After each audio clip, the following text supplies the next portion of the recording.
Good morning, good evening, good afternoon, everybody. Welcome to Pep Talk, the podcast where we give you the truth, the whole truth, and nothing but the truth, so help us God. We take these very interesting, complex, and sometimes a little outside the box health and wellness and even medical conversations. We break them down into simple, small, digestible, understandable tidbits, and then we give you action steps so that you can improve your health, the health of your family, and the physicians that watch can improve the health of their patients and their community. Hey, I'm your host, Dr. Eric Naputi. 20 years I've been a practicing physician in the field of functional medicine, functional neurology, and yes, common sense health, ladies and gentlemen. And today's conversation is a conversation about common sense. I want you to make up your own decision of what you should do for your own body. And that really, at the end of the day, is really what this is all about. Nobody should tell you what you have to do and shouldn't be able to do when it comes to your health. God gave you free will, and the free will to believe that or not is completely up to you. I want to have a conversation with you today about fluoride.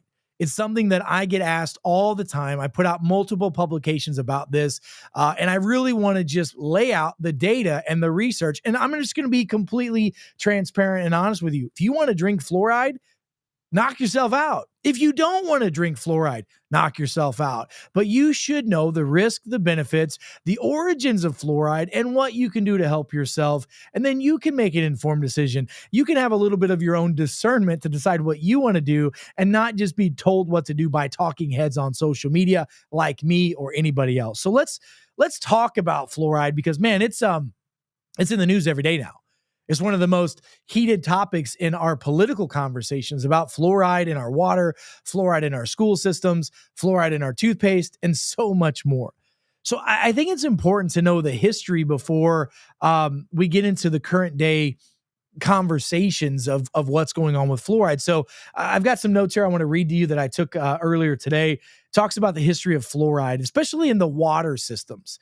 And it's really it's a really interesting tale that really intertwines scientific discoveries, political science, industrial waste management, public health efforts, and undeniably some massive corruption in all of those areas and really much, much more. So let's go into a little in-depth of the history of it. So I don't know if you know this, but at the turn of the century, fluoride was really initially recognized for its role in reducing dental cavities, which, by the way, just so we're clear, dental cavities typically come from abnormal bacteria in the oral cavity, and excess sugar, right? But it's a bacterial issue, all right? And there was a dentist in 1901 in Colorado. His name was Frederick McKay, that noticed a very interesting phenomenon with children in a certain region of Colorado that had brown stained teeth. And it was these brown stained teeth, yellow brown stained teeth, were surprisingly resistant to decay. And this condition was known as fluorosis. So they called it fluorosis. And it was later linked to natural high levels of fluoride in the local drinking water. And so, like most doctors and scientists do, they ask questions. And they started saying, all right, is this a benefit for our teeth or our bones? Or what is this? Is it good? Is it bad? Is it ugly? Well, in the 1930s, the U.S. Public Health Services began researching into fluoride, exploring its ability to prevent dental decay. And the big quote unquote breakthrough came in 1945 when Grand Rapids, Michigan became the first city to fluoridate the water supply intentionally. And the following decades after that, it sounded like a good public health policy, and everybody just did it. I mean, everybody across the board. It's very rare to this day to not have fluoride in your water supply, especially your public water, and also in most of the bottled water that you drink. There was a lot of political push for this, and there's a lot of reasons for that. There was a big industrial influence push behind this. I don't know if you know this, but during World War II, fluoride became a critical component in the production of aluminum.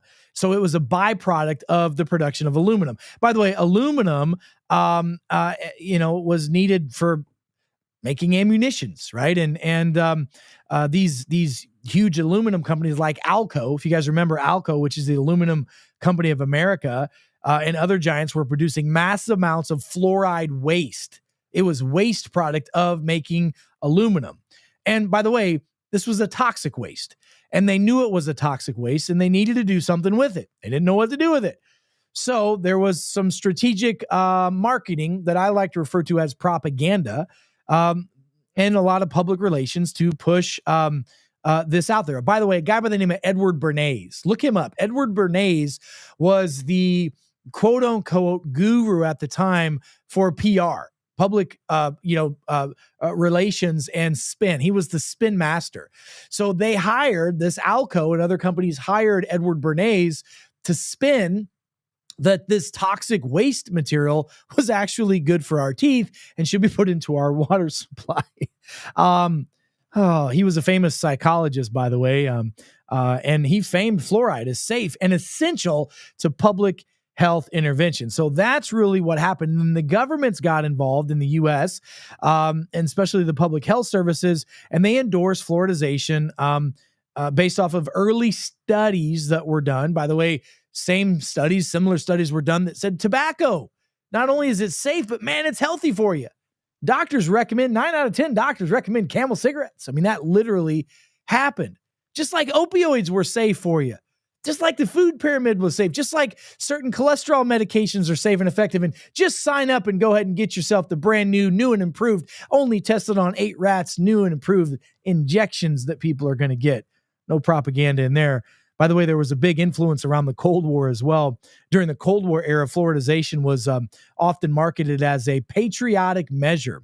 It was presented as a scientifically backed initiative that demonstrated the country's commitment to progress and public health. And it was anti-American if somebody came out at that time and said, we should not be using fluoride in our water. They literally called you a communist.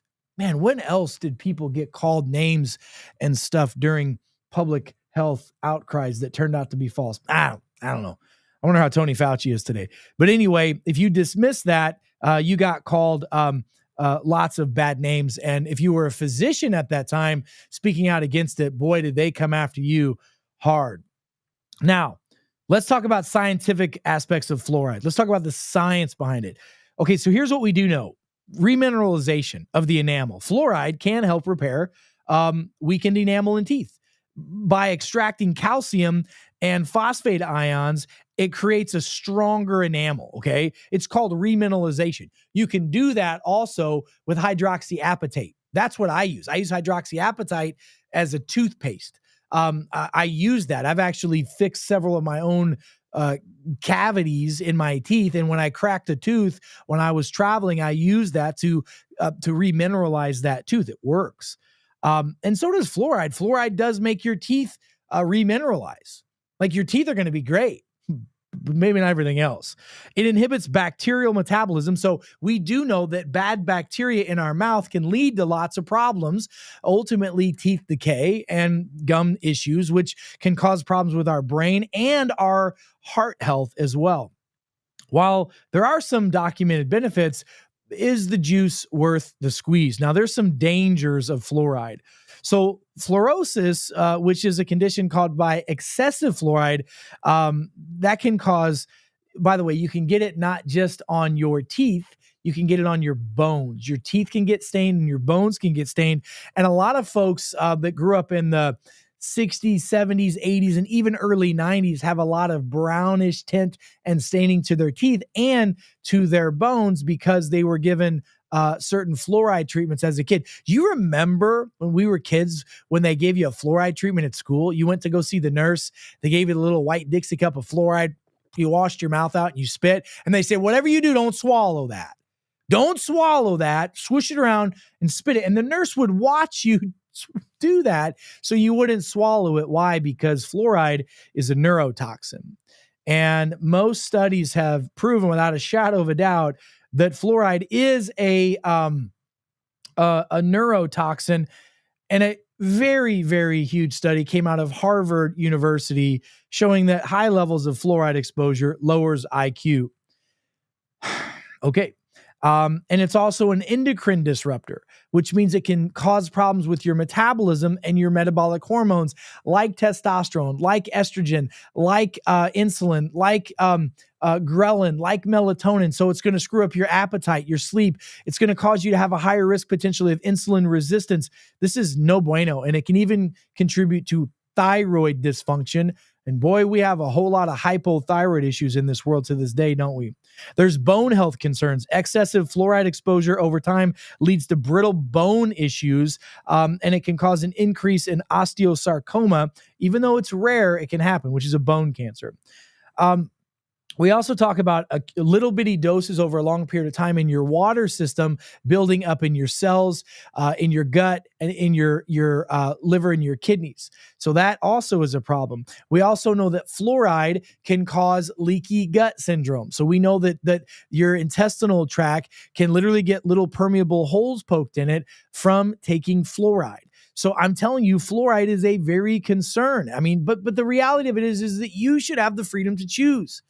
It shouldn't just be carte blanche in the water system. It shouldn't be in the water we're putting on our body when we bathe or shower. It shouldn't be in the fluids we drink. It shouldn't be in the water we use to cook our foods unless we decide that it should be. And we should have that choice. Now we've got all these different,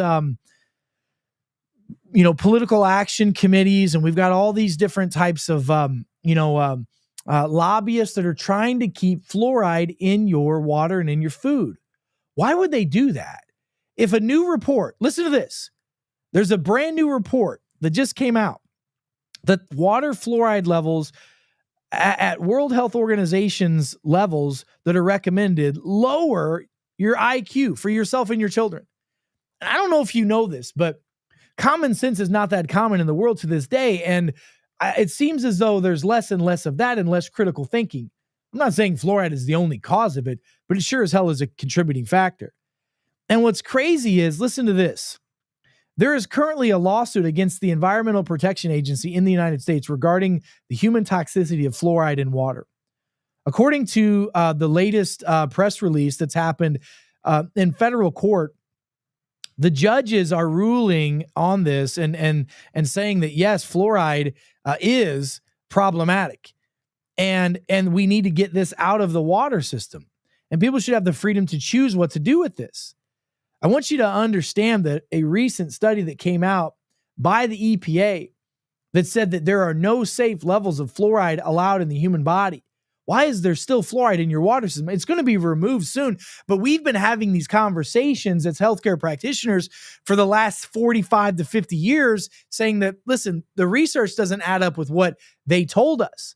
And now, thank God, through social media, we now have the ability to communicate with each other. However, the censorship police try to stop conversations like this. Look, I really, truly don't care what you do, but you should have the freedom to choose and have an informed consent if this fluoride is good for you and your children and your animals. Don't you agree? Anyway, there's a lot of conversations right now happening on a political level about releasing the true data about fluoride, about removing it from our water systems. But there are people that are fighting and they have an agenda to keep it in the ecosystem. Look, science should always be evolving. Once something is found that was supposedly safe now with the new science, of course, the science did show it was bad then as well, but new science shows it's not safe nor effective. It should be removed immediately. Anybody that tries to push for it, we know that they have an agenda, and anybody that's hiding this in the water supplies, they should be brought up on criminal charges. This is fraud. This is a lie.